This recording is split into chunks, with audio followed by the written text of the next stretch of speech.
Your Honour, may it please the court, my name is Antonaglia, initials DA, and I am appearing on behalf of defendant Simon, a 15-year-old Aboriginal boy who has been charged with murder.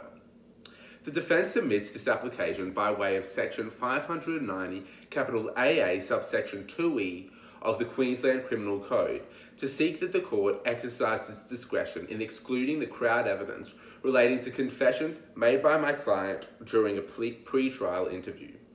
The defence submits to the court that this record of interview should be excluded from trial on two distinct grounds.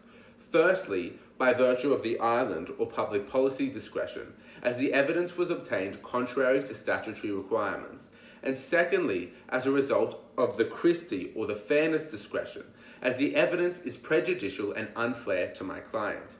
This is codified in section 130 of the Evidence Act. Turning now to the first submission regarding the public policy discretion. The Police Powers and Responsibilities Act, hereon referred to as the PPRA, sets out a number of requirements for police to adhere to in collecting evidence.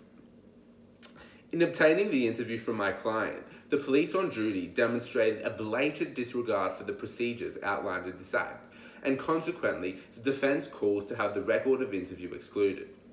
My client is 15 years old and is classed as a child under Queensland law. As an Indigenous child, my client is especially vulnerable, and it is particularly deplorable of the police to show such a negligence for the rights and welfare of a young boy. The first breach of the PPRA came as a result of my client's detainment. Section 403 of this Act gives police authority to detain such persons for what is described as a reasonable time.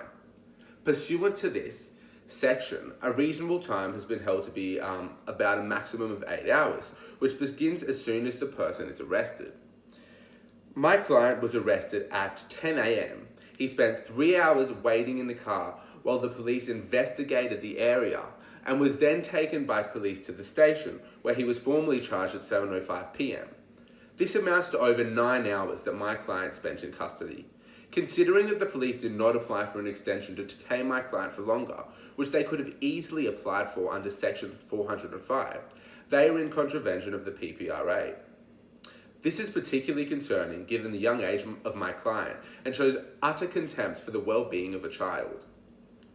There are also a number of statute breaches regarding the questioning of my client. The PPRA recognises that my client, as both an Indigenous person and a child, is particularly vulnerable to the abuse of police power and sets out provisions to ensure that evidence is obtained in a fair way for persons in either of these classifications. Under the PPRA Section 418, my client has a right to communicate with a relative, friend or lawyer. In the case of children specifically, the PPRA Section 421 stipulates that if an officer reasonably suspects that the interviewee is a child, they must not question the child unless before questioning starts, they have, if practicable, allowed them to speak with a support person chosen by the child. Additionally, the support person should also be present while the child is being questioned. My client, as a 15-year-old, was entitled to this support and under this section, yet was not given a support person. While my client's mother was present in the room during the interview, it's unknown whether the police had allowed them to speak in private, and even if they had, she would not have been in a position to assist my client in knowing and understanding his rights, which, given the gravity of the charges, is paramount. Even if the police didn't suspect my client's age, they were aware of the fact that he was Indigenous and should have complied with Section 420, which sets out special rules for adults of an Indigenous background. The police, under the impression that my client was an adult, should have contacted an Indigenous legal organisation pursuant to this section. The police officer even knew about this rule and informed my client that legal aid would be contacted. However, there is no evidence that this call was ever made. Therefore, the police officer knew the law, however continued to proceed with the interview anyway. As highlighted in the case of Bunny and Cross, as a society, we expect those people who are enforcing our laws to respect them themselves.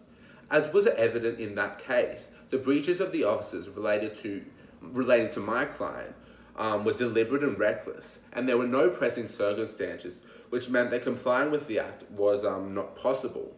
In fact, it would have been very simple to call legal aid and detain my client for the appropriate time.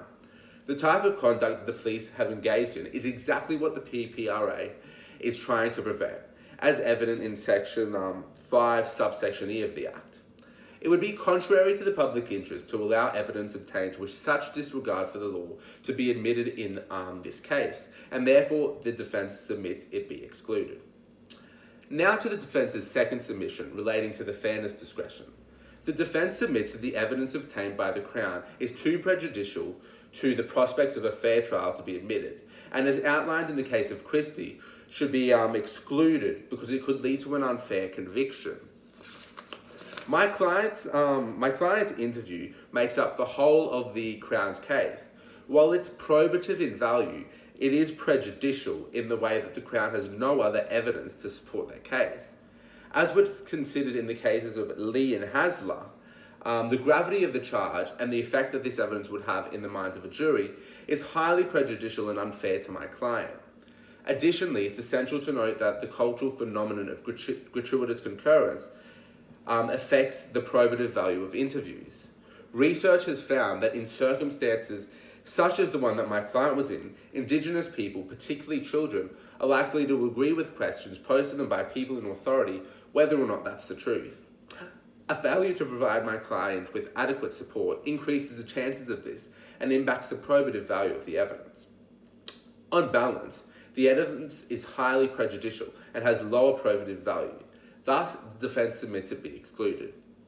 Your Honour, to summarise, the defence submits the record of interview be excluded based on the public policy discretion as well as the fairness discretion. Nothing further, Your Honour.